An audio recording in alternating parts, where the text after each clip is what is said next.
ये latitude 345 north और 213 east है। सर एग्जैक्ट वही लोकेशन है जो विजय जी के मोबाइल फ़ोन में स्टोर है। सर विजय जी इस जंगल में यहाँ आए थे, लेकिन उन्हें यहाँ मिल के सकता था। करण वो जरूर इस केस से जुड़े हुए कुछ सबूत ढूंढने के लिए यहाँ आया। ये भी तो हो सकता है कि वो उस सफेद गाड़ी के पीछे आया हो। लेकिन सर ये जंगल बहुत दूर तक फैला हुआ है, कई किलोमीटर तक। ऐसे में इस जंगल की कॉम्बिंग कर पाना थोड़ा मुश्किल होगा सर। हाँ मुश्किल हो सकता है, मगर नामुमकिन भी तो नहीं। दिव्या, ये कितना एरिया छान मारा था उसने? सर यहाँ से 200 मीटर के घेरे में। 200 मीटर? बस तो फिर फैल जाओ चारों तरफ।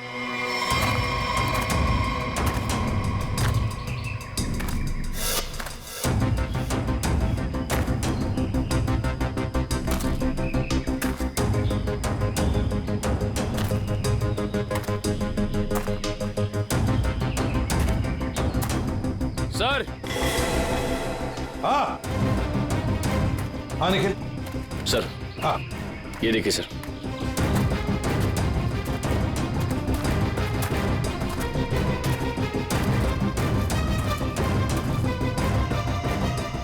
MS01 Y 5371। सर ये तो वही सफेद कार है जो उस गैरेज से बेची गई थी।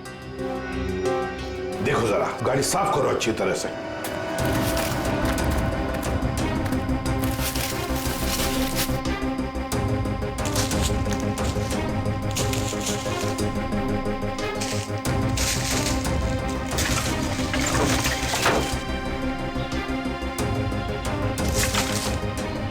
साफ करो, अच्छी तरह से साफ करो।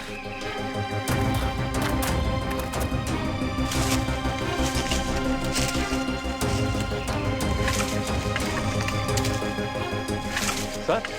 हाँ सर, ये गाड़ी इतनी ऊपर खाई से नीचे गिरी कैसे होगी?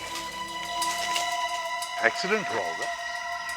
मगर सर अगर जूही का परिवार इस गाड़ी में था तो इस गाड़ी में कुछ तो होना चाहिए, कंकाल वगैरह। पूरी गाड़ी खाली है सर।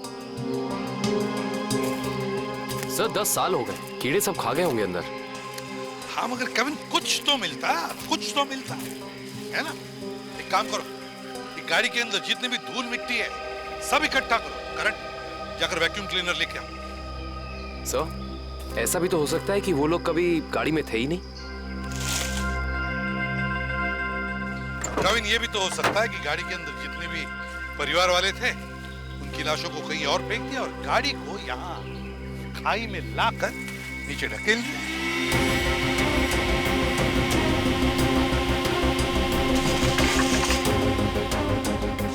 सर हाँ। ये देखिए सर, लॉकेट। सर ये तो जूही की माँ का लॉकेट है। बिल्कुल ऐसा ही लॉकेट मैंने उन्हें एक फोटो में पहने हुए देखा है। जूही की माँ का लॉकेट? जी।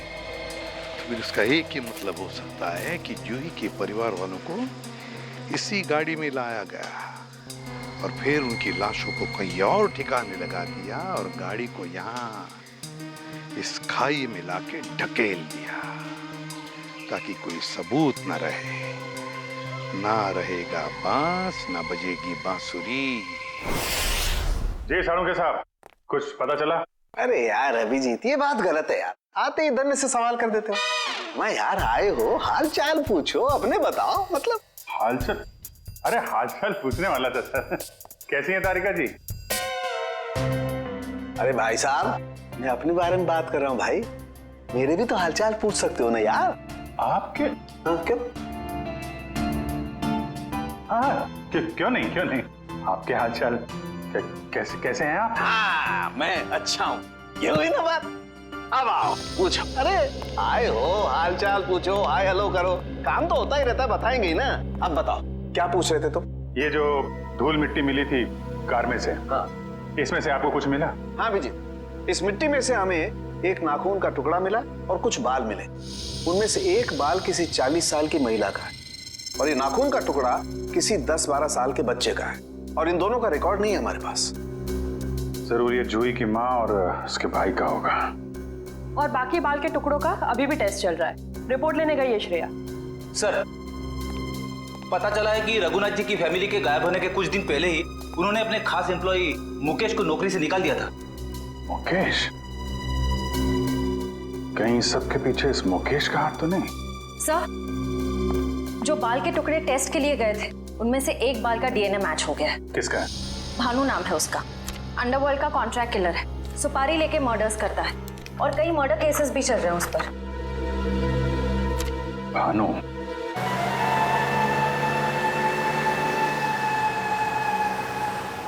मुकेश, तुम्हें पूरा यकीन है ये बाइक वाला आदमी भानु ही है? हाँ सर, सिग्नल तो यही बता रहा है। हाँ।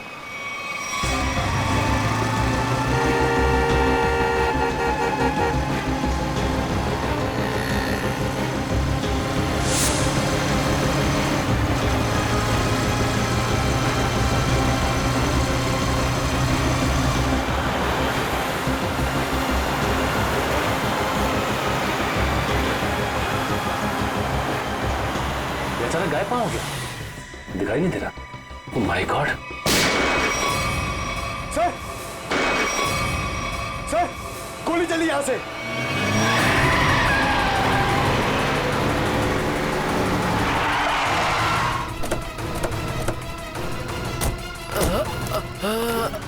बताओ भानु, कैसे हुआ ये सब? बोलो भानु, कैसे हुआ? बोलो Bhanu. Tiger point. Tiger point पे क्या भानु? भानु? ओह माय गॉड, ये तो मर चुका है।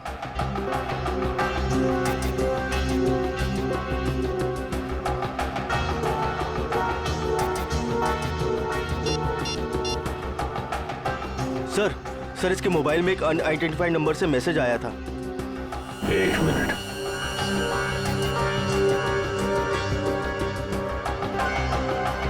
मैसेज? एक काम करो, पता लगाओ कि ये नंबर है किसका। रघुनाथ जी की कंपनी में 20 साल पूरे काम किया हूं मैं। फ्लोर मैनेजर था, प्रोडक्शन, लेबर सब मैं ही संभालता था। तो तुम्हें नौकरी से क्यों निकाल दिया मुकेश? जी, सच तो ये है कि दोनों पार्टनर्स में यानी कि कुमार साहब और रघुनाथ जी के रिश्तों में दरार आ गई थी। दरार? इस दरार की वजह क्या थी? जी, वो कुमार साहब को लगा कि रघुनाथ जी उनके साथ कुछ धोखा कर रहे हैं। चोरी छिपे कुछ डीलिंग्स भी कर लेते हैं। और इसलिए कुमार ने तुम्हें रघुनाथ पर नजर रखने के लिए कहा? जी हाँ, मैं रघुनाथ जी की हर खबर कुमार साहब को देता था। वो किससे मिलते हैं, क्या डील करते हैं, क्या लेन देन है, सब। और जब रघुनाथ ने तुम्हें पकड़ लिया ये सब करते हुए, तो उन्होंने तुम्हें काम से निकाल दिया? जी हाँ। और उसके ठीक 1 साल बाद में कुमार जी और रघुनाथ जी ने अपनी पार्टनरशिप खत्म कर दी। जी हाँ, ये तो होना ही था। अच्छा, वैसे इंस्पेक्टर विजय क्या जानना चाहते थे तुमसे? जी, वो कुमार साहब के एक्सीडेंट के बारे में पूछने आए थे, जिनमें उनकी बच्ची और बीवी भी चली गई थी। और इंस्पेक्टर विजय को ऐसे लगता था कि ये एक्सीडेंट नहीं बल्कि एक मर्डर है। और जब पार्टनरशिप रही नहीं तो मर्डर की भी बात नहीं आती? जी, दोनों पार्टनर अलग भी इस तरह हुए जैसे रजामंदी नहीं थी। और फिर दोनों एक ही बिजनेस में कंपटीशन करने लगे, और वो भी इस तरह के जैसे एक दूसरे को बर्बाद कर देंगे। और हाँ, कुमार साहब की मौत के बाद सबसे ज्यादा तरक्की और फायदा रघुनाथ सेठ को हुआ। कुमार की मौत का सबसे ज्यादा फायदा हुआ रघुनाथ को। सबसे ज्यादा फायदा। इस कुमार फैमिली के एक्सीडेंट के सारे डिटेल्स निकालो, देखे तो सही कि क्या ये वाकई एक्सीडेंट था या फिर। सर, आपको क्या लगता है कुमार की फैमिली की मौत के पीछे क्या रघुनाथ का हाथ था? कविन, रघुनाथ को बिजनेस में कुमार से फायदा हुआ, इसका मतलब ये नहीं कि रघुनाथ ने कुमार को मारा होगा। Okay, thank you so much. लेकिन क्या पता चला एक्सीडेंट के बारे में? सर, मिस्टर कुमार हर रोज की तरह ऑफिस से घर पहुंचे। घर से वो लोग एक रिसोर्ट के लिए निकले। उनकी पत्नी ने एक सरप्राइज वेकेशन प्लान किया था, क्योंकि अगले दिन मिस्टर कुमार का बर्थडे था। वो लोग उसी रिसोर्ट पे बर्थडे सेलिब्रेट करने वाले थे। जब ये जा रहे थे इनका बच्चा भी इनके साथ में था और उसी दौरान ये एक्सीडेंट हुआ। किस्मत भी अजीब खेल खेलती है, जहाँ एक पल खुशियाँ थीं, अगले ही पल मातम छा गया। सर लेकिन ये एक्सीडेंट हुआ कैसे होगा? गाड़ी का अचानक ब्रेक फेल हो गया। मिस्टर कुमार की गाड़ी की स्पीड बहुत तेज थी, वो गाड़ी को काबू में नहीं कर पाए और गाड़ी लुढ़कते लुढ़कते खाई में जा गिरी। कार के ब्रेक्स अचानक फेल हो गए, अचानक। बड़ी अजीब बात है। सर गाड़ी बिल्कुल नहीं थी। मिस्टर कुमार ने एक हफ्ते पहले वो गाड़ी खरीदी थी, तो ब्रेक फेल होने का सवाल ही पैदा नहीं होता सर। वही तो। सर ऐसा भी तो हो सकता है कि कुमार की ही फैमिली के किसी मेंबर ने रघुनाथ की फैमिली से बदला लेने के लिए ये सब किया हो। कुमार परिवार की मौत के 20 साल बाद कौन बदला लेना चाहता है? जहां पर एक्सीडेंट हुआ वहां पर मिस्टर एंड मिसेस कुमार की लाश मिली थी, बच्चे की लाश नहीं मिली है ना? एक मिनट। क्या हुआ सर? गाड़ी घुमा लो। काबिन, पता चल गया ये खूनी कौन है।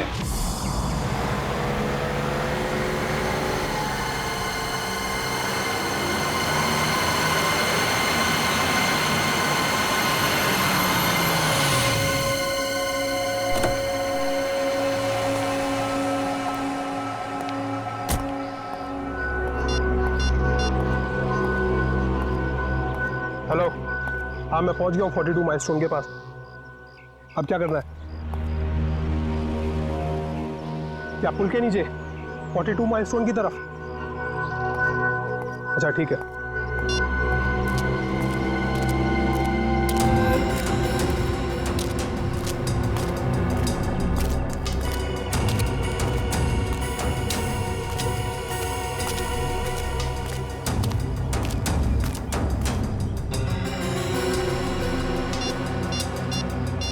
हेलो, हाँ आप किधर आना है? ये लेफ्ट राइट ही क्या लगा रखा है? पागल समझ रखा है क्या?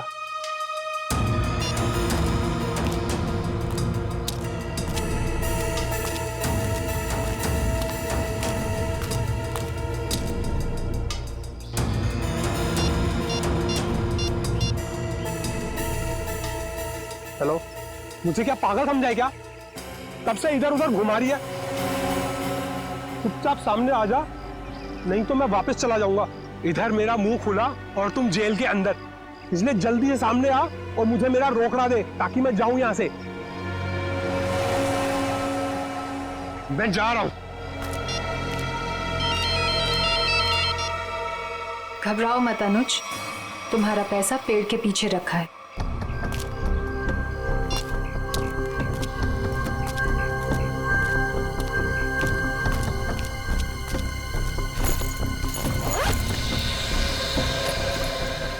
वाह रे वाह, क्या तकदीर है मेरी। तो जैसे सोने के अंडा देने वाली 2-3 और मुर्गियां मिल जाए तो लाइफ सेट। कहाँ तुम मेरी चिंता मत करो अनुज, वादे के मुताबिक ये तुम्हारी आखिरी पेमेंट है। अरे बेवकूफ, सोने का अंडा देने वाली मुर्गी को कभी छोड़ता है कोई? अनुज भूलो मत, तुमने वादा किया था। अरे एक ब्लैकमेलर की बात पे तुमने यकीन कर लिया। चलो, थैंक यू।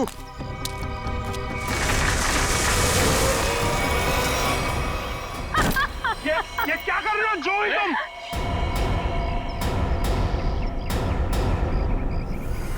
तुम क्या समझते हो अनुज? तुम मुझे ब्लैकमेल करते रहोगे और मैं सहती रहूंगी? हमसे उस्तादी बहुत भारी पड़ेगा तुमको। Shut up. यहाँ वही होगा जो मैं चाहूंगी। सोचो अनुज, अगर मैं तुम्हारा मर्डर करवा दूं, तुम्हारे टुकड़े टुकड़े करके चील कौओं को डलवा दूं, तो यहाँ तो किसी को इस बात की हवा तक नहीं होगी। जैसा तुमने अपनी फैमिली के साथ किया था। एक बात याद रखना, जो आदमी शर्ट सिलवाता है वो उसके अंदर बटन की जगह भी छोड़ता है। अगर मैं मरा तो मेरा एक पैकेट सीआईडी को पहुंच जाएगा और फिर तेरा डम डम डिगा डिगा। Just shut up। तू क्या समझता है तू झूठ बोलता रहेगा और मैं मानती रहूंगी? तुझ जैसा लालची इंसान अपने नुकसान के लिए कुछ नहीं करेगा। ये क्या है ये? जुई, ट्रिगर दब जाएगा, इसको नीचे कर। जुई, तमंचे को नीचे कर प्लीज। इसको अंदर डालो, ट्रिगर दब जाएगा जूही।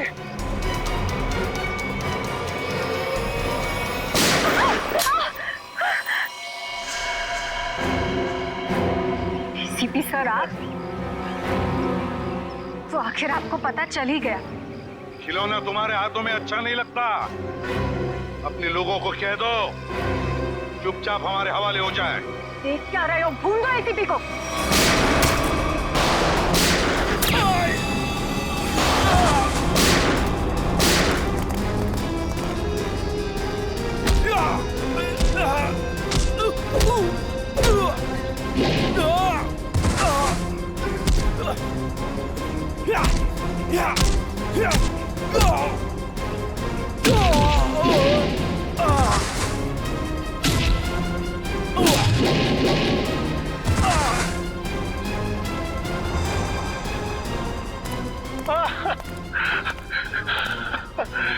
नहीं सर, मैं छोटा मोटा ब्लैकमेल हूँ सर।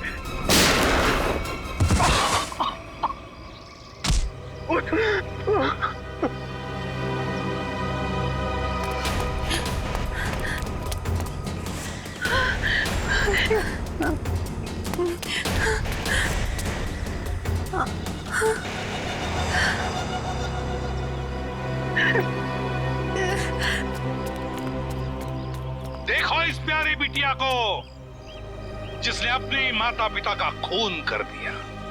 बताओ क्यों मारा तुमने अपनी माता पिता को? वो मेरे माता पिता नहीं थे, उन्होंने सिर्फ मुझे गोद लिया था। मेरे असली पापा मिस्टर कुमार थे, जिनकी मौत एक कार एक्सीडेंट में हुई, और वो एक्सीडेंट रघुनाथ ने करवाया था। और अपनी माता पिता की मौत का बदला लेने के लिए तुमने रघुनाथ और उसकी बीवी को मारने का प्लान बनाया, और उसके लिए तुमने भानु को पैसे भी दिए, है ना? हाँ, और भानु ने उस काम को पूरा अंजाम दिया। उसके बाद तुमने भानु के हाथों विजय जी को मरवा दिया, और फिर भानु को भी अपने रास्ते से हटा दिया। हाँ, क्योंकि मैं अपने खिलाफ कोई सबूत नहीं छोड़ना चाहती थी। तो सारे इल्जाम अनुज पर आ जाए, है ना? और अनुज, तुम जूही के घर पे रघुनाथ जी की हैट रख के तुमने एक बंद केस को खोल दिया। चोर चोर मौसेरे भाई, वाह रे वाह। लेकिन एक बात याद रखना, मुजरिम चाहे कितना भी चालाक हो, उसका आखिरी ठिकाना तो जेल की चार दीवारी में भी होता है। अब जेल की सलाखों के पीछे सड़ते बैठना फांसी का ऑर्डर आने तक। आज हम आपको सच्ची घटनाओं पर आधारित टीवी शो क्राइम इंडिया की शूटिंग दिखा रहे हैं। क्राइम इंडिया के इस एपिसोड की कहानी रघुनाथ और उसके परिवार की है, जो आज से 10 साल पहले अखबारों की सुर्खियों में छाई रही। 5, 4, 3, 2, 1, एक्शन। वेलकम फ्रेंड्स, आपका स्वागत है क्राइम इंडिया के नए शो में। ये कहानी बहुत ही रोमांचक और रहस्य से भरी है। ये कहानी 10 साल पहले शुरू हुई इस बंगलो से। यहाँ रहते थे मिस्टर रघुनाथ अपने परिवार के साथ, एक खुश परिवार। फिर सारी खुशियाँ एक पल में छिन गईं। 10 साल पहले इसी दरवाजे से रघुनाथ की 21 साल की बेटी अपने घर प्रवेश करती है, जहाँ उसे अपने पिता का सामना करना पड़ता है, जो थोड़े गुस्से में थे क्योंकि जूही अपने दोस्त के बर्थडे पार्टी से लेट वापस आई। पिता की प्रताड़ सुनते ही जूही अपने पिता को समझाने की कोशिश करती है कि पार्टियों में तो अक्सर देर हो सकती है, उसमें इतना अपसेट नहीं होना चाहिए। रघुनाथ अपनी बेटी की बात सुनते ही चिल्लाने लगते हैं। जूही पिता का डर सह नहीं पाती। वो अपनी भरी आंखों से अपने कमरे की तरफ भागती है। कमरा बंद किए बिना खाए पिए जूही सो जाती है। इसका हम नाट्य रूपांतरण करते हैं।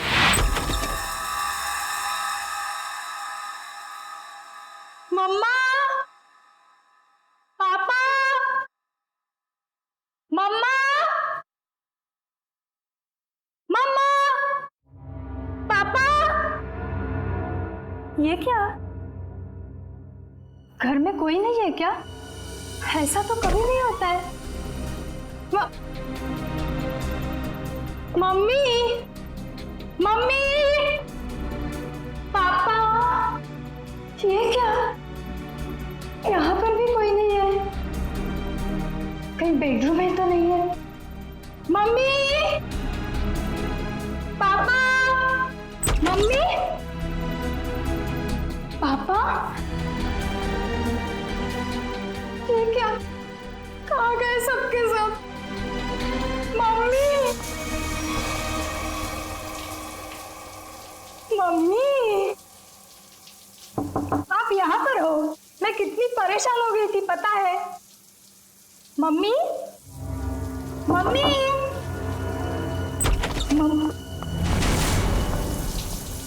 ये क्या? पानी का नल खुला छोड़ के? मम्मी तो ऐसा कभी नहीं करती। मम्मी, पापा,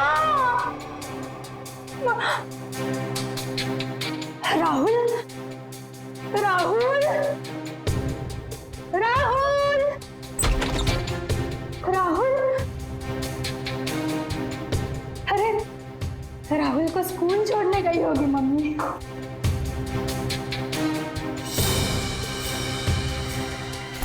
राहुल का स्कूल बैग, मतलब मम्मी राहुल को स्कूल छोड़ने गई। राहुल भी नहीं है।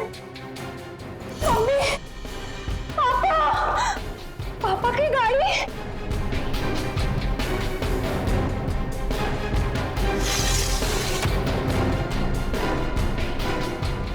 पापा की गाड़ी तो यही है।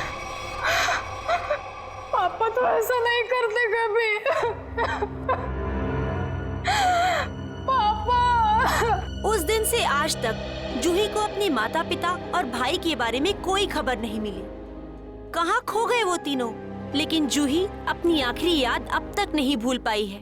अपनी मम्मी की पिंक साड़ी और पापा के स्टाइलिश हैट को, जो उन्होंने आखिरी दिन में पहना था, वो आज तक नहीं भूल पाई है। Just stop this nonsense.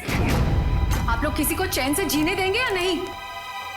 Please ma'am, आप प्लीज रुकिए। Shut up. और आप मेरे घर आए कैसे? परमिशन ली है ma'am. To hell with your permission. लोग मेरी जिंदगी को टेलीविजन शो का तमाशा समझते हैं। किसी के भी दर्द को स्टोरी बना देंगे।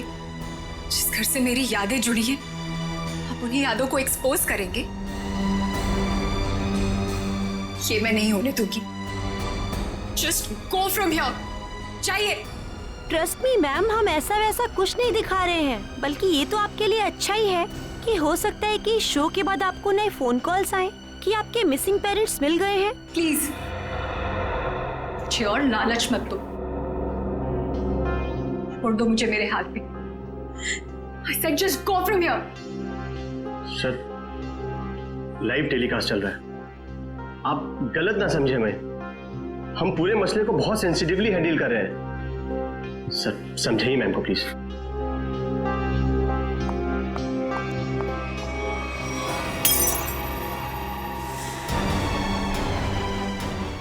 समझाइए ना कि क्या करिए। तुम लोग जाते हो यहाँ से या मैं अपनी जान लूं? छोड़ दो मुझे, छोड़ो मुझे, छोड़ो तुम मुझे। आज अपनी जान लेके दिखाऊंगी। उदय, उदय, कितना खून निकल रहा है। बैकअप, बैकअप, चलो चलो चलो, इन्हें हॉस्पिटल लेके चलो। चल चल।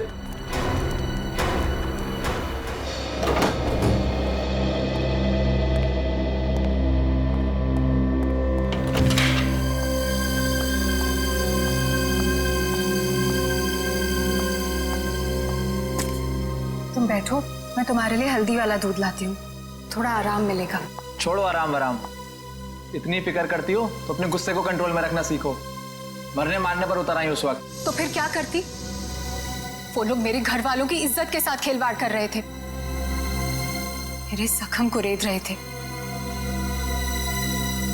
मेरे इमोशंस को कभी समझते ही नहीं हो। ऐसा नहीं है, नहीं समझता मैं तुम्हारे इमोशंस। जूही, मैंने ही कहा था, बहुत हिम्मत वाली लड़की हो। जिस तरह से तुमने इस दुख को समेटा और जिंदगी को फिर राह पर ले आई, कोई और होता कब का टूट जाता। तुम जैसा हमसफर बहुत नसीब से मिलता है। और तुम जैसा हस्बैंड भी हर लड़की को नहीं मिलता। इसी बात पर दूध नहीं ग्रीन टी हो जाए। ठीक है, बैठो, मैं अभी लाती हूँ।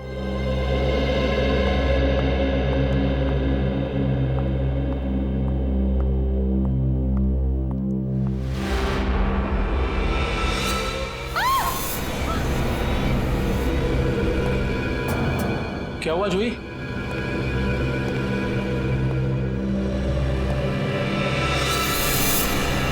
लगता है कि ये हैट आपके पापा का है। कोई निशानी, कोई पहचान? ये उनका फेवरेट हैट था। मैंने बचपन से उन्हें यही हैट पहनते देखा था। देखिए जूही जी, प्लीज बुरा मत मानिएगा, लेकिन इससे ये प्रूव नहीं होता कि ये हैट आपके पापा का है। कोई खास दूसरी पहचान, कुछ भी? उदय, इन्हें पापा के वो सारे फोटोज दिखाओ जिनमें उन्होंने यही हैट पहना था।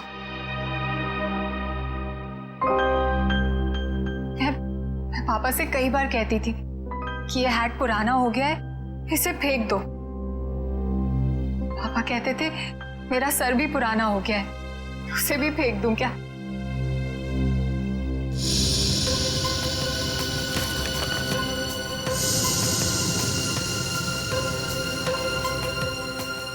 जोश जी, इसे देख के तो ये जाहिर नहीं होता कि ये हैट यही वाला है। हाँ, ये जरूर पता लगता है कि ये हैट भी इस जैसा ही है। आपको क्या लगता है मैं आपसे झूठ बोल रही हूँ? एक काम करो, जरा आप घर के खिड़की दरवाजे चेक करो। जी सर।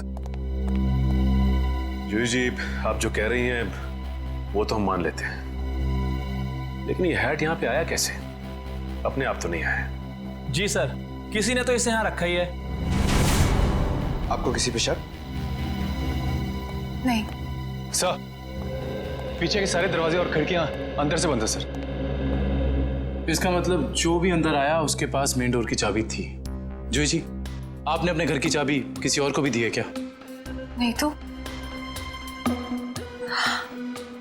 हाँ, मुझे याद आया। एक्चुअली कुछ दिन पहले शॉपिंग आर्केड में मेरा पर्स चोरी हो गया था, घर की चाबियां भी उसी में थी।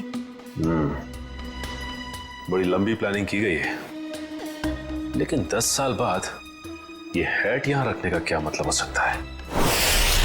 पूरा का पूरा परिवार गायब होता और किसी को भी पता नहीं चलता।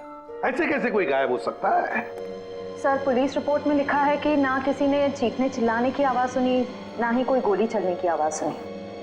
सर, जब ये हुआ तब जूही अपने ऊपर वाले बेडरूम में सो रही थी और बाकी के परिवार के लोग नीचे थे, तो अगर शोर शराबा होता तो जूही को जरूर सुनाई देता। एग्जैक्टली।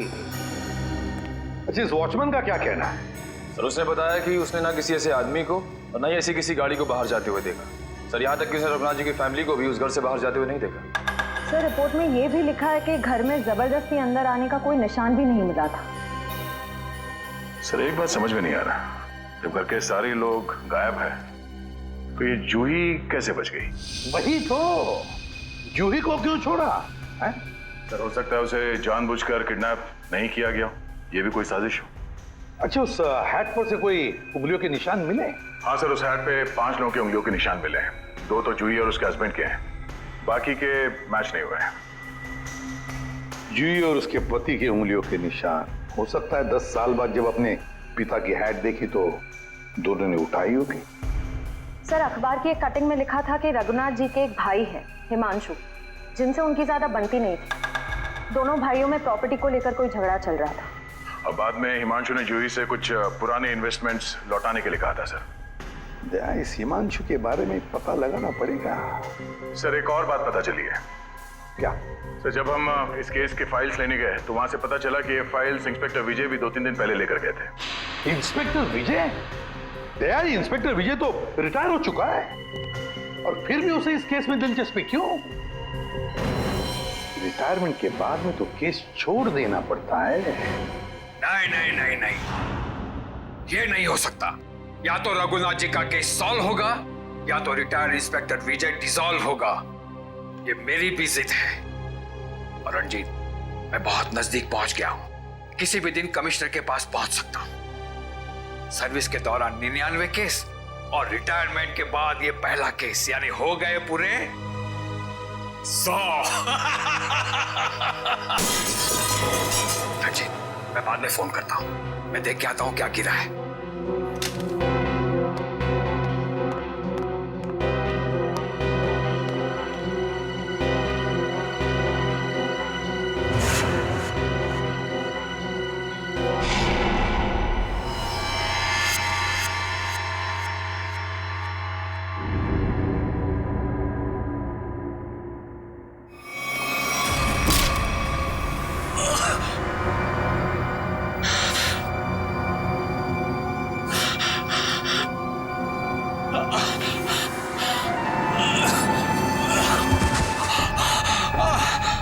इंस्पेक्टर विजय, शायद तू भूल गया है कि अभी तो इंस्पेक्टर नहीं है, रिटायर्ड इंस्पेक्टर हो गया है। बस अब तेरी कहानी खत्म।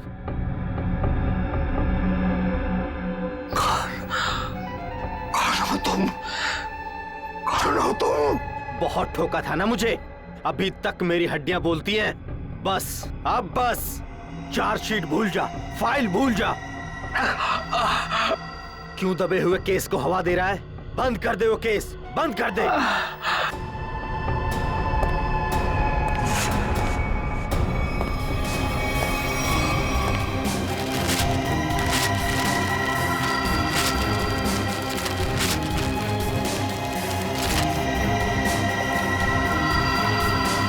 आपको गुजरे तो तकरीबन 10 साल हो गए और अब तो सिर्फ उनकी यादें हैं। हम जानते हैं जो भी हुआ, लेकिन उनके केस के बारे में कुछ नई बातें सामने आई हैं, तो सोचा क्यों ना आपसे ही पूछ लें। नई बातें आप लोगों को पता चली है और आप पूछना मुझसे चाहते हैं? आप कुछ टेंशन में लग रहे हैं। मैं टेंशन में नहीं तो, दरअसल भाई साहब को गुजरे इतने साल हो गए और आज आप लोग आए भाई साहब के बारे में इंक्वायरी करने के लिए। चलिए उनके बारे में नहीं तो आप ही के बारे में बात कर लेते हैं।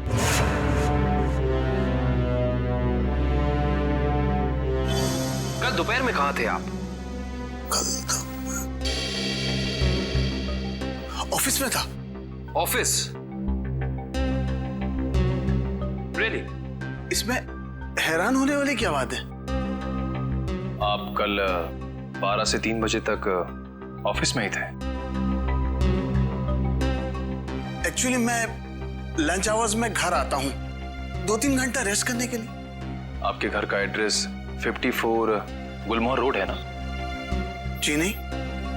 लेकिन आपकी कार कल उस वक्त उसी बंगले के सामने खड़ी थी। मेरी याददाश्त, दरअसल मैं सठियाने लगा हूं। मैं कल रुक गया था एक दोस्त के यहाँ, वो भी वहीं गुलमोहर में ही रहते हैं। मिस्टर हिमांशु जी, झूठ बोल रहे हैं आप। वहां पे आपका कोई दोस्त नहीं, बल्कि आपकी भतीजी जूही रहती है, समझे आप? इसलिए झूठ बोल के कोई फायदा नहीं है। हम जानते हैं कि आप जूही से मिलने गए थे उसके घर। हाँ, मुझे उससे कुछ काम था। काम था इन्हें? हाँ, फिर आप उससे मिले क्यों नहीं? बल्कि आप तो छिपते छिपाते उसके घर गए, उसके किचन के प्लेटफॉर्म पे उसके पिता रघुनाथ जी की हैट रखी और बड़े आराम से वहां से निकल गए। क्यों? हैट? कौन सा हैट? मिस्टर हिमांशु, आपको लगता है कि आप ऐसी गोल गोल बातें करके सीआईडी से बच सकते हैं? कसम से, ना तो मैं भाई साहब की किसी हैट के बारे में जानता हूं और ना ही उनके लापता होने के बारे में। हिमांशु जी, ये क्या है?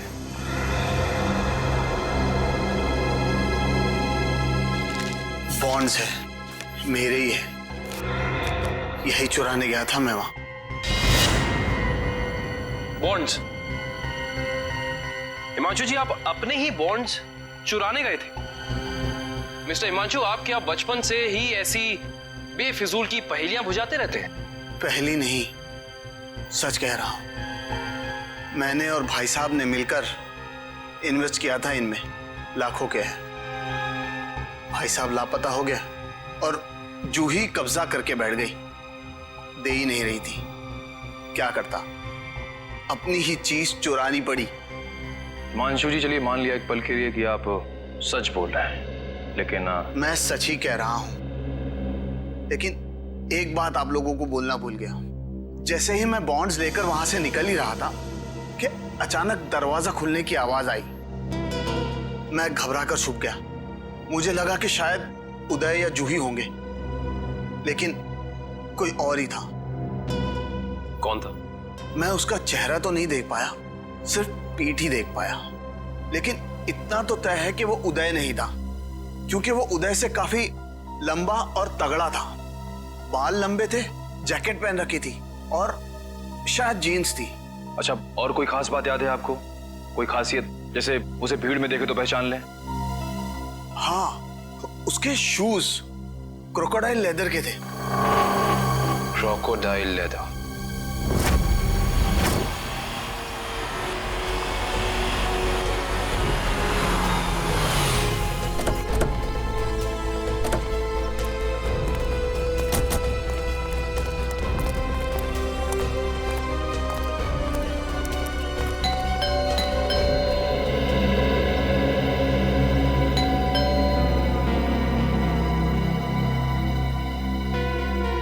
विजय, विजय, विजय सर। सर दरवाजे में से धुआं आ रहा है सर। माय गॉड, दुष्यंत दरवाजा खोलो। विजय, विजय, विजय, विजय, पेपर जल रहा है, जल्दी से बुझा दें। Yes sir. Vijay, Vijay sir.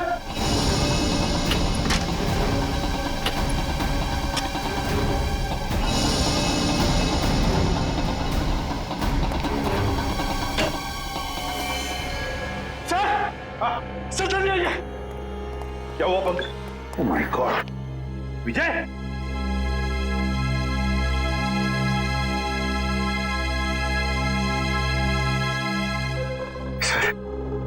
Sir ये मर चुके। सिर पर वार किया है, गोली भी चली है सीने में। सर, दो गोलियां लगी हैं। My God.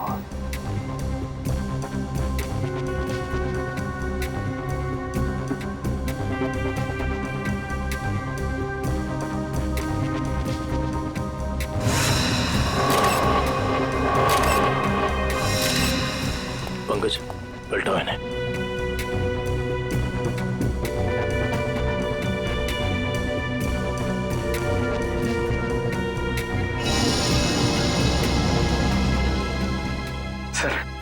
सर ये कैसे हो सकता है सर? विजय जी इतने सीनियर और एक्सपीरियंस ऑफिसर है, फिर इन्हें इन्हीं के घर में गोली मार दी। जिसने भी किया है पंकज, जो खिड़की का शीशा तोड़ा, बोल्ट नीचे किया, खिड़की खोलकर अंदर आके यहाँ चुप कर बैठा होगा। शायद आवाज सुनकर विजय इस कमरे में आया तो उसने विजय के सिर पर वार किया और फिर 2 गोलियां भी डाल दी।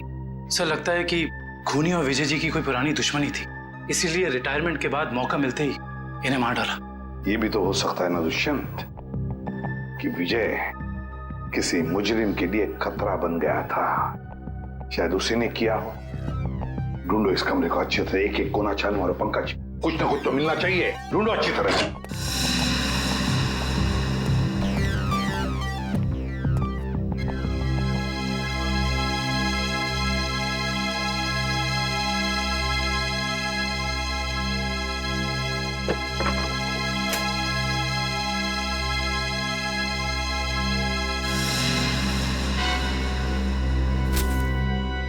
सर, हाँ, ये देखिए, रघुनाथ जी की केस फाइल, लेकिन इसमें कोई पेपर नहीं है सर।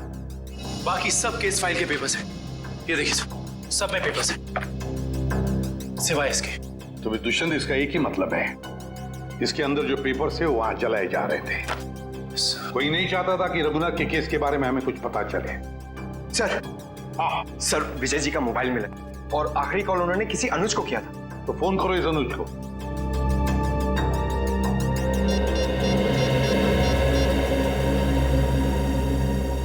हेलो, अनुज कुल्फी वाले? अरे यार, मैंने 10 कार्टन मलाई कुल्फी बोली थी, क्या हुआ? अभी तक भिजवाई क्यों नहीं? क्या कुल्फी वाले नहीं हो? तो फिर कौन हो तुम? मॉडल? मॉडल है? मॉडल अनुज? मॉडल और पुलिस वाले का क्या कनेक्शन हो सकता है? सर, कनेक्शन ये है कि आज से 3 साल पहले तक जूही मेरी गर्लफ्रेंड थी और 10 साल पहले जूही का पूरा परिवार गायब हो गया था। और इंस्पेक्टर विजय को यह लगता था कि शायद मैं उनके गायब होने के बारे में उन्हें कुछ इंफॉर्मेशन दे सकता हूं। तो क्या कहा तुमने इंस्पेक्टर विजय को? कुछ नहीं सर, मैंने उन्हें वही कहा जो मैं पहले से कहता आ रहा हूं कि मैं कुछ नहीं जानता। तुम्हें कुछ नहीं पता।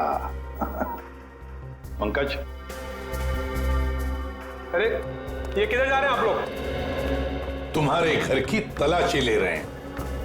अच्छा अनुज, ये बताओ कि जूही के घर से उसके पिता की हैट मिली है, इतने दिनों बाद वो हैट वहां कैसे आई? सर, मैं आपसे सच कह रहा हूं, ना तो मैं किसी हैट के बारे में जानता हूं और ना ही किसी गायब हुए परिवार के बारे में। अनुज, तुम्हारे और जूही के परिवार एक दूसरे को अच्छी तरह से जानते थे और फिर भी तुम कह रहे हो कि तुम्हें कुछ नहीं मालूम है? चलो ठीक है, तो अब बताओ कल दोपहर को कहां थे तुम? कल मैं अपने एक फ्रेंड के एग्जीबिशन की ओपनिंग में गया था। फ्रेंड की एग्जीबिशन की ओपनिंग में गए थे? अच्छा। सर इसके घर में तो कुछ नहीं मिला और वो जूते भी नहीं जिसके बारे में हिमांशु ने हमें बताया था। अनुज, तुम होशियार बनने की बहुत कोशिश करते हो, मगर हो नहीं। फिर से मुलाकात होगी।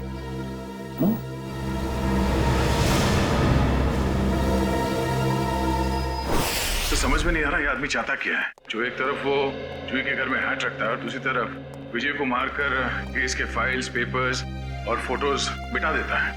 क्यों? लगता है उसे पता चल गया था कि विजय जल्दी अपराधी को पकड़ने वाला है।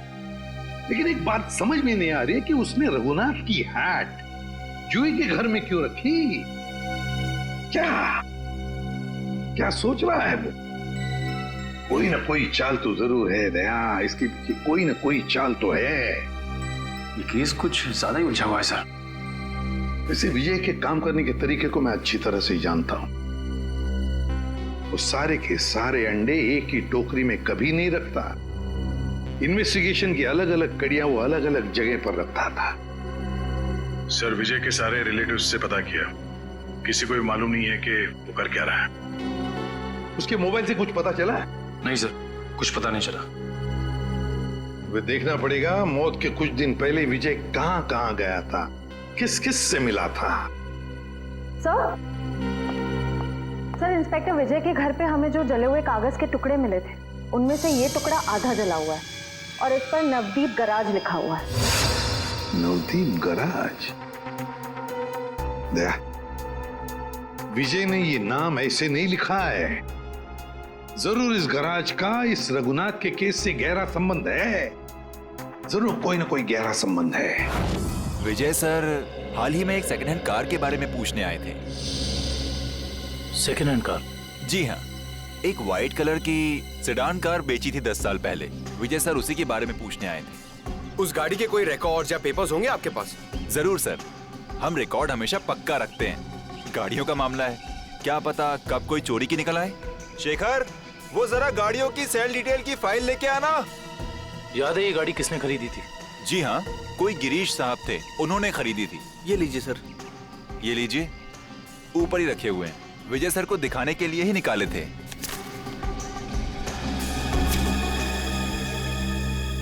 ये देखो, ये कार 14 अप्रैल 2004 को बेची गई थी। रघुनाथ जी के गायब होने के ठीक 2 दिन पहले सर? राइट। इसका मतलब है कि इस कार को रघुनाथ जी फैमिली के गायब होने के बीच कोई ना कोई ताल्लुक जरूर है। मतलब सर, विजय जी ने गाड़ी तक पहुंचने का जो रास्ता चुना है वो जरूर रघुनाथ जी तक जाता होगा।